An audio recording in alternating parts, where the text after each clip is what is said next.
Hindi ko alam kung saan or kanino ako tatakbo. Hanggang sa dumating siya sa buhay ko.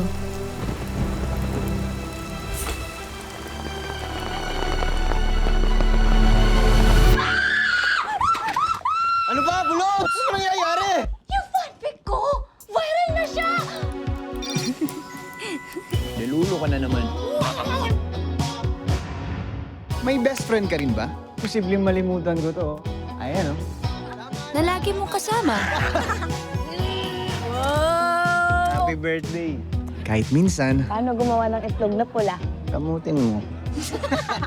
Nakakairita. Yung sasakyan ka sa lahat ng trip. Huwag mo ko iwan, ha? Kailan ba kita iniwan? Love you, Besh. Kahit minsan, masakit. Minsan kasi, nasa harap mo na, hindi mo lang pinapansin. Kung andyan naman pala lagi, hindi masamang mangarap ng something else.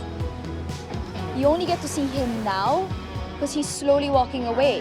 Before you know it, wala na. He'll be so far away. So layo. So layo? So layo. Natatakot ka bang mawala ako sa'yo dahil sa kanya?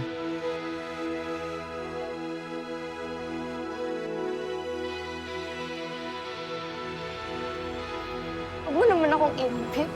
Sige, para sa'yo. Di ba? Lagi naman ikaw eh. Sana noon ko pa na-realize to eh. Tama. Kasi putang ina, mahal kita noon pa!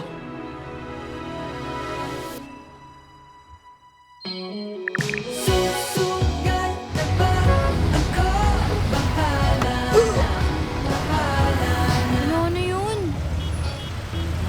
Nanay ba talaga? Sus!